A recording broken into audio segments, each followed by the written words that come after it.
as I mentioned, I've been there for 25 years. So I've had to do a lot of things in those 25 years. And some of those might have been letting some family members move on. And it occurred to me that we are not a family because you don't let family members go. Right. And that's when I started to think and speak and approach that we aren't a family, we are a team. And a team challenges each other. They practice, they have a coach, they have an A team, a B team. Sometimes people get benched, but they make each other better. Welcome to Authentic Energy, a podcast dedicated to getting to the bottom of what it means to be your true, authentic self at work. I am your host, Wendy Brand, a former corporate executive turned transformation coach. Let's take this learning journey together as I meet with guests weekly to learn how they've managed, or not managed, to find the elusive boundaries and success in their career and what it really means to find balance. Welcome back to the Authentic Energy Podcast and the final episode of our Culture Series. Before we dive into this conversation, I wanted to remind you of just a few quick things. First, my online group coaching program launches next Friday, June 16th.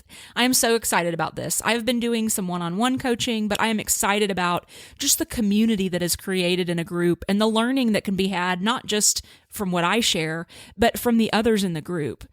I've participated in a couple of these and I highly recommend it. If you're interested, you can join at wendybrandcoaching.com/event/discover.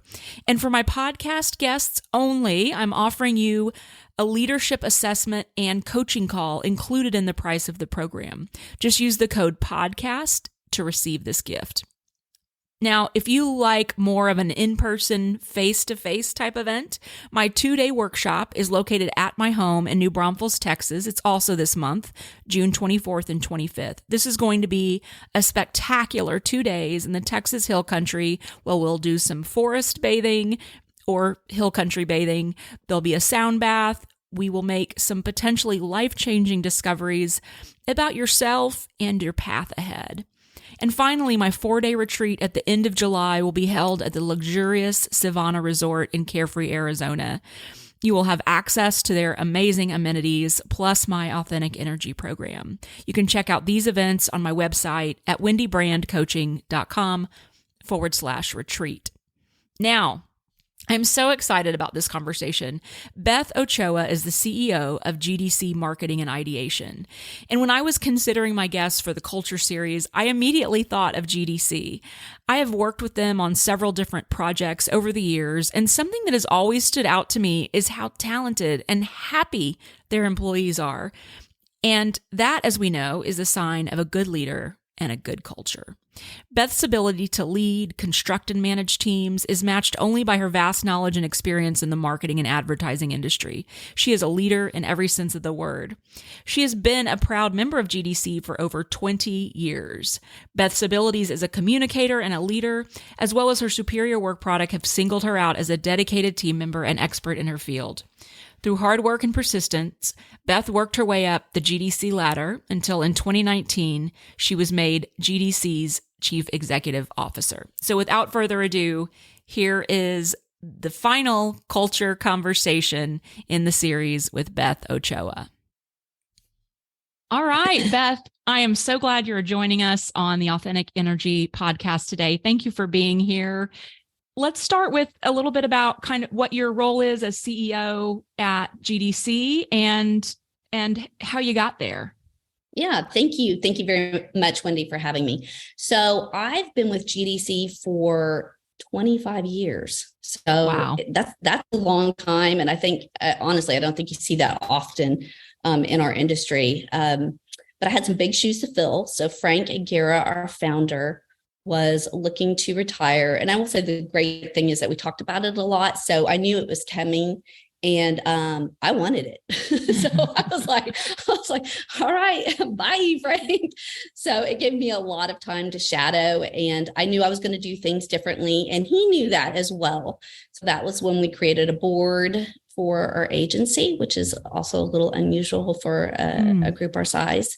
But I wanted to be able to have some guardrails on my role as being CEO so I can try new things and kind of challenge the status quo and look for growth in our organization. So I've been CEO for 4 years. And of course, that's when COVID hit. And, I had my whole very anticlimactic, promotion in life where it was like, okay, it's survival, just survive, instead of like, I thought I was going to get thrust out into, the community and, galas or whatever. And I was just like, boo, I'll just, sit at home and, try to keep everybody going, which was a really, actually, in hindsight, I think that was a good lesson. It's just, first and foremost, you need to take care of your clients and yourself. And that's what I did.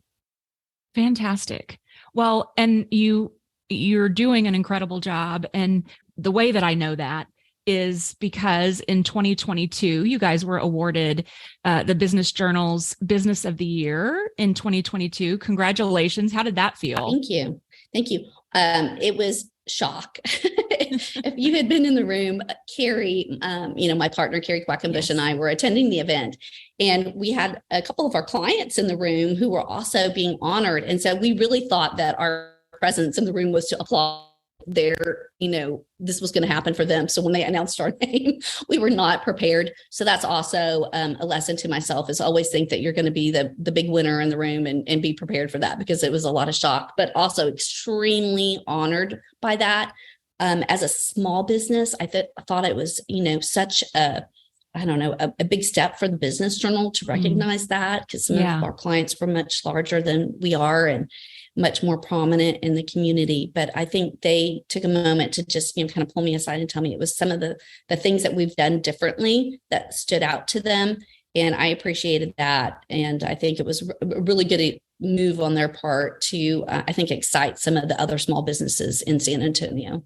Yeah. How many people do you employ at GDC? So we have about 47 right now. Wow. And I don't see, I'll talk a lot about growth and what it means for our organization. It's not about the size of what we're trying to do. It's more about, where we're going and, of course, revenue in terms of growth, but not necessarily, being, a 1,000-person agency. Right. Okay. And so what would you attribute to that success that you've had at GDC? It's planning, which sounds so, of course, but I think a lot of small businesses, when they start out, it's a lot of charisma. It's a lot of just hard work, and they'll see success happen just because of, who they are. And then somewhere along the line, if you want to continue that success, you really do have to start acting like, a big boy and a big girl and make a plan.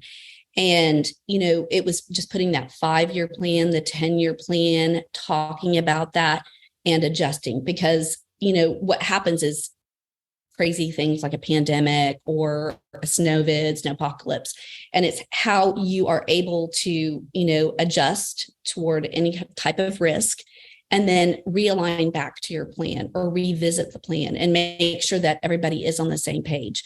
And that really made all the difference in our organization when we started doing that about 4 years ago, probably about 5 years ago, is to make sure that we have articulated goals from an agency perspective, that departments have articulated goals, and that individuals are all working on their own goal setting. Yeah, that is so important, because I think, from what I've learned in my career through leadership and as being an employee, is really that employees do thrive when they know what's expected of them, right? That's so important to understand what are the company's goals, and then what are my managers, what are their expectations of me? So I think that's great that you guys are doing it at the company level and department level. And so tell me a little bit about your culture, because that is one thing I've always kind of admired from the sidelines. I feel like the people that I've worked with there at the agency over the years have always just loved working there. And so it seems like you guys are really doing something to kind of foster a positive environment and a good learning culture. Tell me a little bit about what's going on there. Yeah, thank you, Wendy. So you are absolutely right. I do think we are different. And people have asked me, like, what is the difference? And just peeling back some of the layers, what I see is that we genuinely care about each other, which you would hope that just happens as humans. It doesn't. No, it sounds so simple, but really it is unique. Yes. However, our culture has evolved throughout the years. So our three original founders, the way they approached their business was very family. We had family members as, employees. And so everybody would use the term, it feels like family, we're a family. And as I mentioned, I've been there for 25 years. So I've had to do a lot of things in those 25 years. And some of those might have been letting some family members move on, right? Right. And it occurred to me that we are not a family because you don't let family members go. Right. And that's when I started to think and speak and approach that we aren't a family, we are a team. And a team challenges each other. They practice. They have a coach. They have an A team, a B team. Sometimes people get benched, but they make each other better. And that's when I realized that's where the caring, the genuine caring is always there because that's like the core DNA. But how we treat each other, how we play together is like a team. And it really did speak to what we already saw early on, which is we're really competitive with each other. We do. We like when we play, we're very competitive. And even in the work, in a work perspective where we pit teams against to come up with creative ideas and to pitch, we'll do that. And we'll see some really unique things come out of that challenge. So, you got to harness that energy where you can, but we are a team and we are here to make each other better. Awesome. I think that's great. What a great way to look at it. And that shift kind of from family to team, it makes sense. And so you've kind of spoken a little bit about this, but in general, we're seeing people leave the workplace in astonishing numbers. And I'm curious if GDC has been affected by turnover, and what are you guys doing to combat that? We have. So, and really kind of in two different ways. What I've seen, even with my clients, is that there's the great resignation, but there's also the great retirement. And I think sometimes the great retirement is like, it is time. It's like we've been under an enormous amount of stress, and it's great to take that creative energy. I think in the great resignation, what we were seeing was a little bit of generational attitudes, is where the younger employee is looking for, they need a certain amount of gratification and integration into the existing teams. And so that's very difficult to do in a hybrid, environment, which we are still hybrid at GDC. And I just kind of had this epiphany one day where right before COVID, I had taken a little bit of a sabbatical. I took 5 weeks and went to Italy, kind of had just like my big heyday. And then literally then COVID happened and I was just crying every day, like, oh my God, I miss Italy. But I realized that what I did for myself was I had a 5-year goal that I wanted to go to Italy, and I prepared, the partners that I was going to leave, and I had put a plan together, and I saved money because it was going to be a big thing.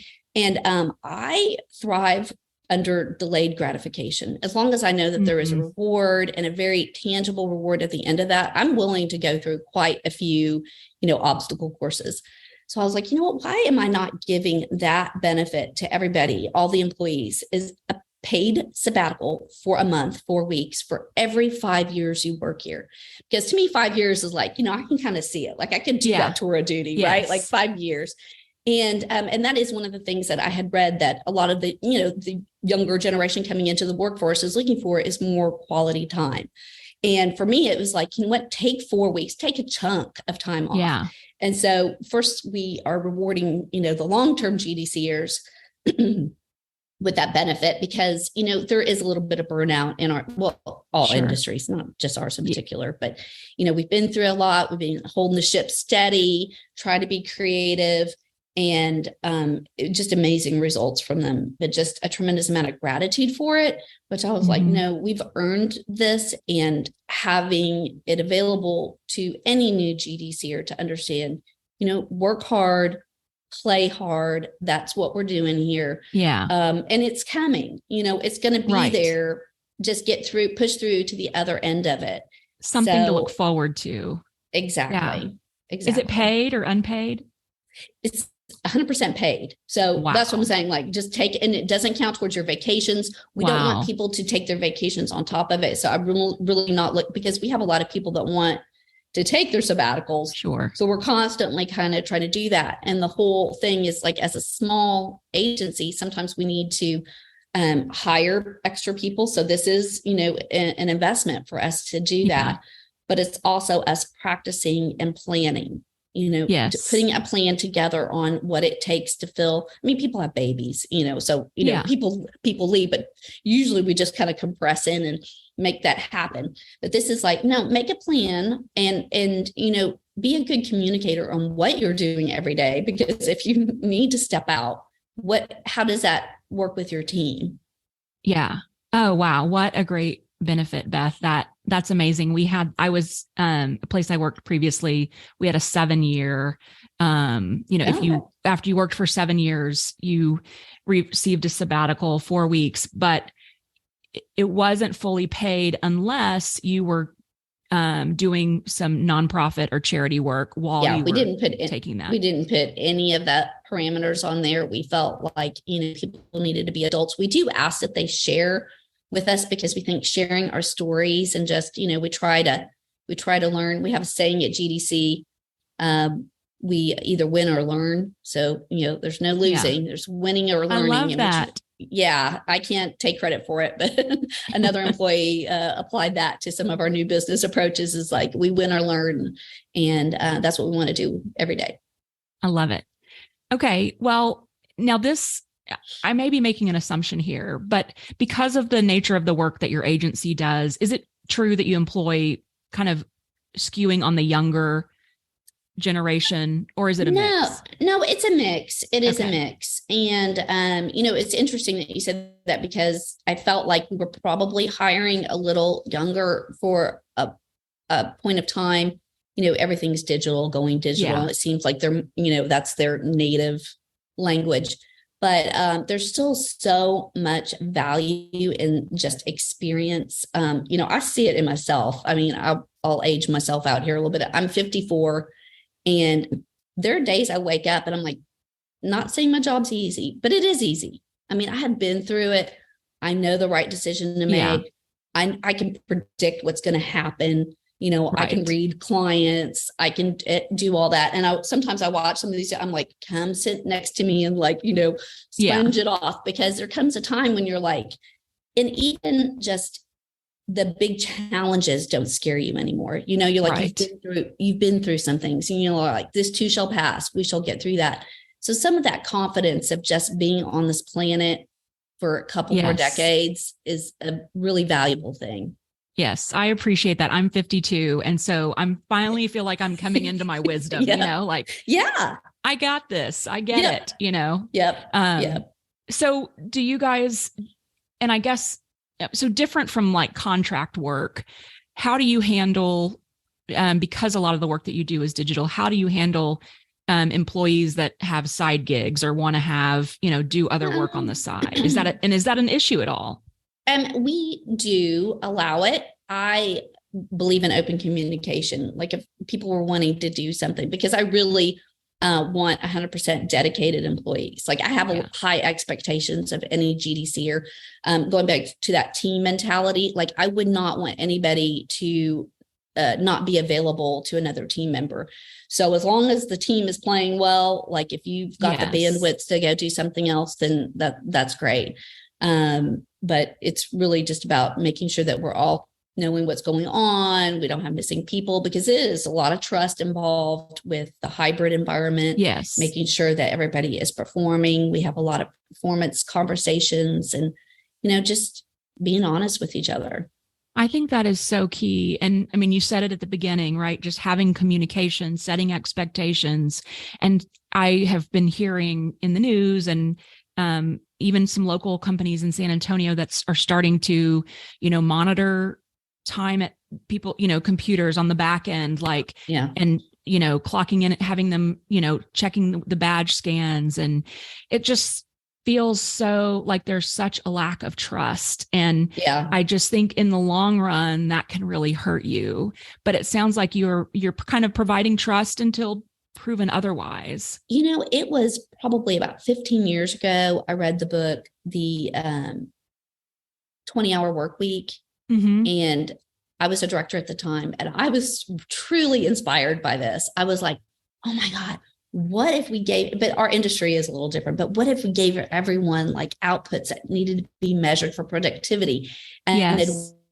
everybody should just manage their day like that? Because even back then I was having ideas of like, I wanted to work out in the morning. Why did I need to be there at this time if I was going to?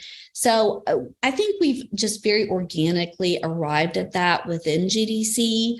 But again, I'll go back to the team member thing. We work so hard and all the time. Yeah. We don't have set hours. We're available to our clients just to the nature of our business, kind of in a 24/7 environment that, you need to be available, like just being available, or if you're going off the grid, then letting somebody else know so that we have that. And I think our clients do appreciate that. I've definitely been told, like, if you need something, just call Beth because I'm going to pick up my phone. So I'm like, someday I'd like to be not quite so accessible, but right now it seems to be working. Yeah. Good. That's awesome. Well, and what about the DEI question? So, making an equitable workforce, workplace. What is GDC doing in that? So in terms of just our hiring practices, I think also that is very organic as well too. We hire who we hire, but what we also, how we like to work and build teams is we really lean into the strength finders, the Gallup strength finders. Yes. And I love them. I really do. And that was another book that I read like 15 years ago. And I want to say it was inspired kind of through the conversations we're having with our rack space, our rackers. And initially it's a little scary because you look at your strengths and you're like, yikes. Should I even be here? I don't even understand what to do with this. And then I started, studying my closest, compadres at work. And I was like, oh my gosh, this is why it makes sense. We work together so well, or this is why we seem to challenge each other a lot. But again, maybe that's working for the greater good, right. Or, adopting and adapting different communication styles along with that for, success. Yes. And so I really try to, introduce that when we're hiring. We have everybody take their strengths. So it's just about using the strengths to build teams, new team members. When they come in, you get to learn their strengths. You get to even assign them to different teams based off of like, we need an activator over here. Right. Oh my gosh, we have a new activator, or we're going to have to dig in and get a lot more analytical. Let's grab up that new person and give them that chance and the exposure. So that's really the approach that we've taken. And I love it. So I am a huge fan of strengths. I was at Rackspace, started there in 2007, and it was just part of the way we spoke. It was just integrated into our language, our DNA. So I think that's great. It's obvious. I can tell. The companies that use strengths, it's like obvious. You're finding the best. You're focusing on the best in your people, and that's just so important. Tell me too about coaching. So, I'm now that I'm kind of in this coaching world, I'm curious how other organizations are, if they're using coaches. So we have actually done something really different. We have deployed a leadership development program at the agency, and I think we're in our third year of doing that. So we kind of, I knew that it was needed. I love if we have the ability to bring in third-party people to coach and work on goal setting with individuals of where their gaps are and where they would like to be within the organization.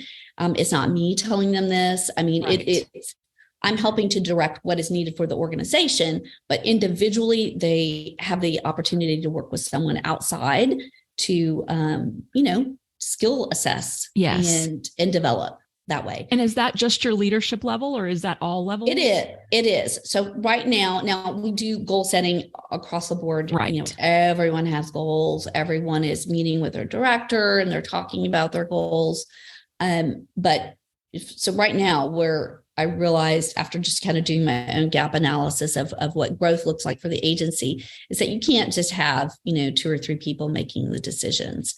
So I want to help create vision and guide, but I don't want to be making every decision. I don't want Yeah. it to be, this very hierarchical. We're not that big. I want to be able to, have people come to me with, options and ideas. And so that's what we're doing. So and it's succession planning. So we want to develop the leaders for when Carrie and I like to tease all the time. We're like, somebody take my job, take my job. But I mean, that was kind of me. I mean, I was like, hey, hey, I'm coming. And so, I think that makes a strong, when it's healthy, a strong organization where there's that hunger for more among young people, and they want to know what they need to do to grow and take your job from you. Yeah. I love it. Okay. And so if you could give advice to any leaders that might be listening of what they could do to create an environment that allows others to really bring their authentic energy or their true self to the workplace, what would you tell them? Well, one, I would say, truly understand your own leadership style. Like, be very introspective first. And then maybe even look at like how it felt when you had a really good leader, and take those two together. And do a lot of listening as well. And, I would label myself, I'm a little fearless and a little funny. So I use a sprinkle of both of those. I'm pretty confident in what I'm doing, but I use humor a lot to help put other people at ease, because I did realize later on that not everybody is like as gung-ho as I am. And I'm like, wait. So, you want them all following you, right? Like, you're like, this is where we're going. So make sure that, but I do think there is something to be said about being confident in the decisions that you're making that people will want to follow. Yeah, that's great advice. Okay. Well, I'm going to switch over to some personal questions, if that's okay.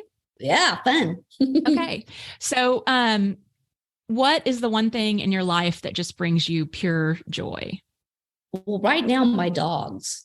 So apparently I now have 5. Oh my gosh. Because I just couldn't get enough.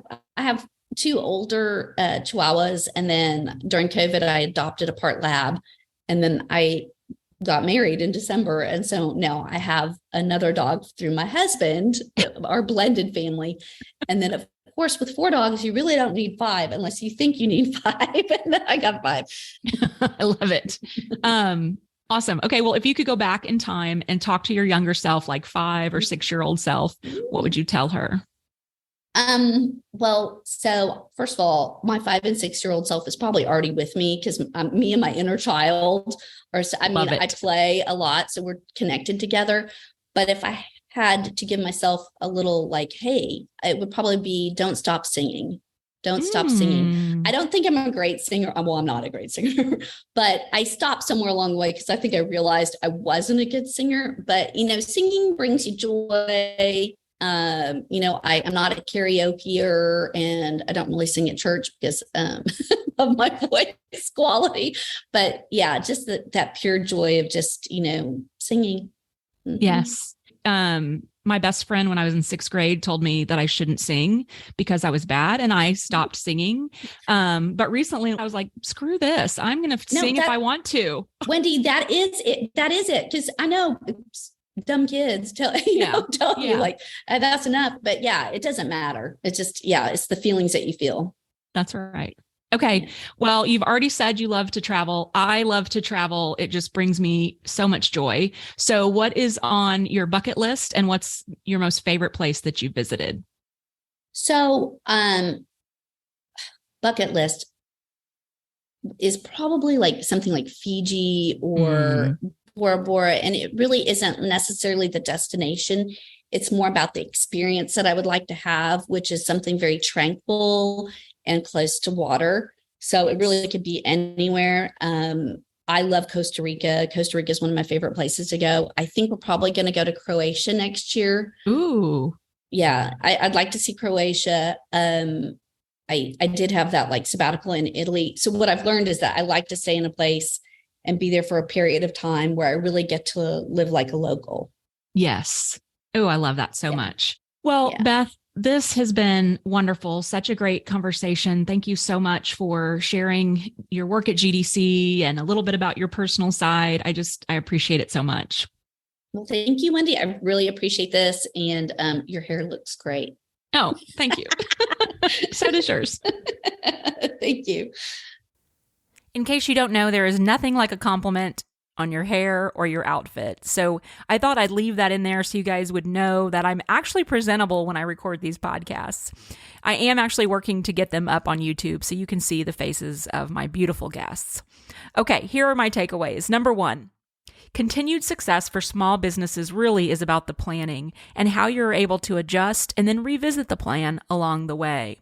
Number 2, goals at the company, department, and individual level are key. Employees thrive when they know what is expected of them. Number 3, genuinely caring about your people is the key to a strong culture. As simple as that is, it can still be a unique concept. Number 4, consider providing employees something to look forward to. Number 5, instead of win or lose, reframe your lens to be win or learn. Number 6, as long as the team is operating well and you have the bandwidth to do something else, employees should be able to work on other projects. Number 7, trust and communication are key to building a culture. Number 8, when your team is working well and getting the deliverables complete, there can be more flexibility. Number 9, Strengths Finders provides the ability to create an environment where employees are recognized by their strengths and can therefore feel comfortable showing up as their true, authentic self. Number 10, adding a leadership development program for leaders benefits the employees and the organization. It allows employees to grow and develop and provides succession planning for the organization. Number 11, when stepping into a leadership role, it's helpful to understand your own leadership style, assess where you have had leaders in your past that were impactful, and listen to your people. Number 12, be confident in the decisions you're making, and others will follow. That's it for the Culture Series. Thank you so much for listening. Stay tuned next week for another episode of Authentic Energy.